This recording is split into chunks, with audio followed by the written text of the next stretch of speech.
Imagine buying your dream home and getting trapped in a neighborhood that never ends. No neighbors, no exits, just you, your partner, and a creepy alien child you're forced to raise. Welcome to Vivarium, the most disturbing suburban nightmare you've never heard of. We open with something unsettling. A cuckoo chick in a nest, wide-eyed and helpless, except it's not helpless. It's about to shove other baby birds, the rightful hatchlings, out of their own home. Why? Because the cuckoo doesn't build nests.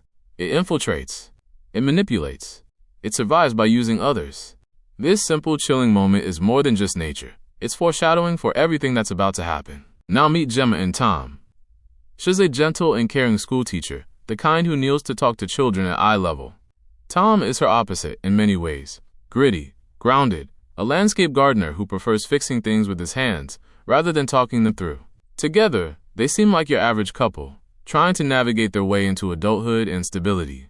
Like many people, they're searching for the next chapter in their life, buying a house, settling down, maybe starting a family. Enter the real estate agency, a clean, bland office where everything feels just a bit off.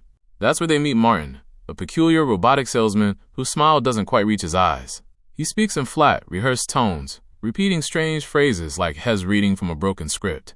Tom jokes that the guy is a weirdo, but Gemma convinces him to check out the property Martin suggests. It's called Yonder, a new suburban development just outside the city. They're skeptical, but curious. The moment they arrive, things start to feel unnatural. Yonder isn't just quiet. It's dead quiet. The skies are blue, the grass is green. The houses are all identical shades of pale green and white.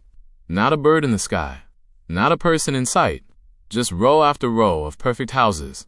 And house number 9 is theirs to tour. Inside, it's spotless. Too spotless. Plastic fruits on the table. A child's bedroom already set up. A welcome kit in the kitchen. It's like a dollhouse made life-size. Martin gives them the tour in his eerie, monotone style, and then, without a word, disappears. No goodbye. No see you soon. He's just gone. Gemma and Tom are confused, maybe even amused. But as they try to leave the neighborhood, they can't. Every turn, every street leads them back to the same house. House number 9. It's like the neighborhood is folding in on itself. They drive in circles for hours. The sun never sets. There's no variation in the sky. No exit. No direction. Eventually, the car runs out of fuel. Defeated, they sleep in the house they never meant to stay in. But the next morning, reality sinks in harder. A box appears on the sidewalk outside. Inside it, vacuum-sealed meals. Basic supplies. No note. No delivery person. Just food, like their pets being fed. Days pass. They try burning the house down, hoping someone will come check. But the smoke just vanishes into the strange sky. The house rebuilds itself, perfectly intact by the next morning. It's like it was never burned at all. Then, one morning, a second box arrives. This time, it's not food. It's a baby, wrapped in a sterile blanket, with a card that reads, "Raise the child and be released." Gemma is horrified. Tom is furious. But the box is clear. They've been given a mission. The child is not right. He screams instead of cries. He mimics their voices with chilling accuracy. He grows unnaturally fast, reaching the size of a 10-year-old in just a few weeks. His voice is deep, flat, inhuman. He studies them constantly, stares while they eat, watches them sleep, repeats phrases like, "a machine learning to behave." Tom becomes obsessed with escape. He starts digging a hole in the front yard every day, deeper and deeper, convinced there's something underground. Maybe a control center, maybe a way out. The hole becomes his purpose. Gemma begs him to stop, but it's the only thing that makes him feel alive. Meanwhile, the child demands attention. He wants breakfast at exact times. He screeches if ignored. And every evening, he opens his mouth wide, too wide, and lets out a mechanical scream, like a radio stuck between channels. Gemma's maternal instincts kick in, but this isn't a child. It's something else. Something alien. Something pretending. One night, Gemma follows the child in secret. He crawls under the curb like a bug, and what she sees makes her stomach drop. Inside the space beneath the sidewalk, the boy is looking at strange, shifting images, alien symbols, distorted visions, things no child should be exposed to. When he sees Gemma, he simply stares, then goes back to watching. She realizes then, they're not raising a child. They're raising something else's replacement. A cuckoo, like in the opening scene, an invader placed into a human nest. And no matter how much they resist, the neighborhood continues. Feeding them, watching them, waiting. Tom, now gaunt and sick, is still digging. His hands are raw, body breaking. Gemma is left to manage everything else, the chores, the cooking, and the thing pretending to be her son. They are no longer a couple. They're prisoners. But something is still buried beneath that hole Tom digs. And whatever it is, it's the truth they're not meant to find. Part 2. Tom's obsession with the hole consumes him completely. Every day, he digs. Deeper. Darker. Dirt-caked fingers, bloodied nails, his muscles weakening. But he doesn't stop.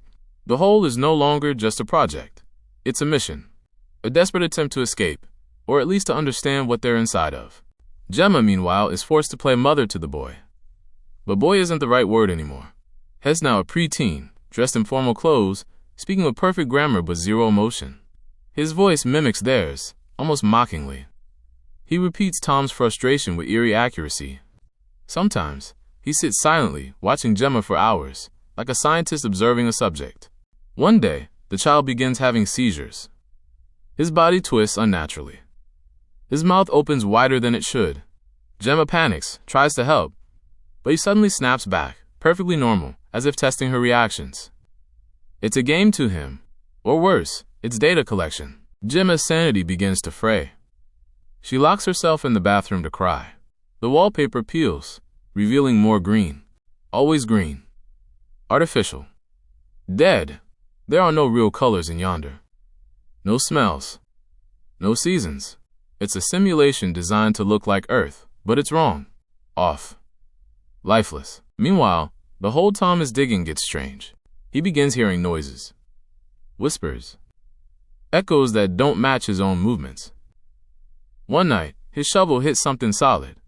Not rock, but fabric. He unearths what looks like a human corpse, wrapped in a body bag, decomposing. A previous victim. Another couple, maybe. Someone who came before, or maybe many who came before.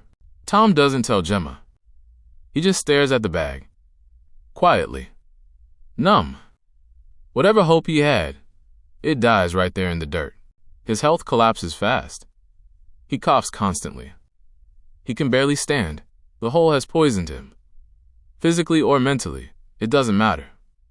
The result is the same. Back inside, the boy watches cartoons. But not human ones. They're distorted. Alien shapes, patterns. They don't follow any logic. Just static images that make Gemma dizzy to watch. The boy laughs. Enjoys them. He is learning. But not from them. Gemma finally snaps. She tries to attack the boy, grabs a pickaxe and threatens him. But he just stands there, eyes wide, expressionless. Then lets out that horrible, high-frequency scream. Like a siren. Like a warning. The next morning, everything is calm again. The child sets the table. Makes them breakfast. Calls Gemma mother and Tom father. But there's no affection. Just a script. A role. Something pretending to be human. Tom is now bedridden. His skin pale, lips dry, body failing. Gemma begs him to stop digging, but he smiles, weakly, and whispers, "There's something down there, and I need to see it." And then, he dies. Just like that. Gemma cries, begs him to stay awake, but it's too late. His body gives out. After everything, the hole gave no answers. Only death, and then something worse happens. The ground begins to move. The dirt shifts and swirls around Tom's body. Slowly, almost gently, the earth swallows him whole. Like a machine sucking in waste. In seconds, has gone. No grave. No funeral. Just erased. Gemma collapses. Sobbing. Screaming. Alone. The child watches from the window, emotionless, like it's all just part of the plan.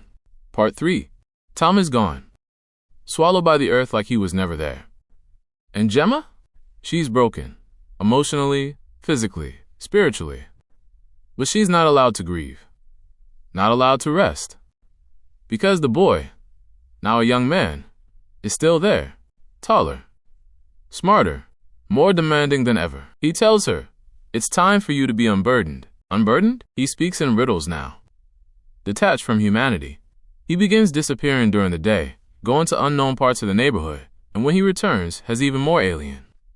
He mimics neighbors that don't exist, speaks in voices that aren't hers. It becomes clear. He's no longer learning how to be human. He's preparing to become something else. One day, Gemma follows him again, deeper into the fake suburb. She chases him through rows and rows of identical houses until suddenly he lifts the sidewalk like a trapdoor. Beneath it, a narrow, twisting tunnel. He crawls in. Gemma hesitates, then follows, and what she sees next is horrifying. It's not just a tunnel. It's a system, a network, a biomechanical corridor that shifts and flickers with alien imagery. Gemma crawls through it like a rat in a maze, forced to watch flashes of other people, other couples living out the exact same nightmare, stuck in other houses, raising other children. Some fight, some go insane, some die. All of them trapped.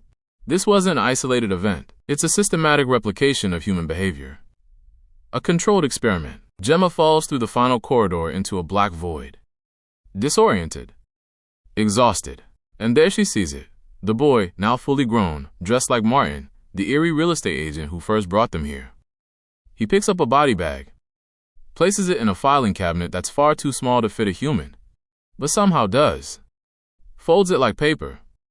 Files it away. He looks down at Gemma. She whispers through her tears, "You're a parasite." He responds, emotionless, "You were a mother." And just like that, she dies. Used up. Discarded. Later, we see the same real estate office from the beginning. Empty. Cold. A new couple walks in. Happy. Hopeful. They meet the real estate agent.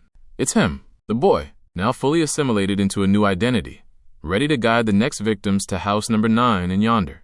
The cycle begins again, and the system continues. Efficient, emotionless, and endless. This is not just horror. It's a metaphor about modern life, about the systems we blindly walk into, homes, jobs, relationships, all built on repetition and control. Vivarium shows a world where the pursuit of a normal life becomes the ultimate trap, a cage dressed like comfort. And the scariest part? No one is forcing them to go. They chose it, just like we all do.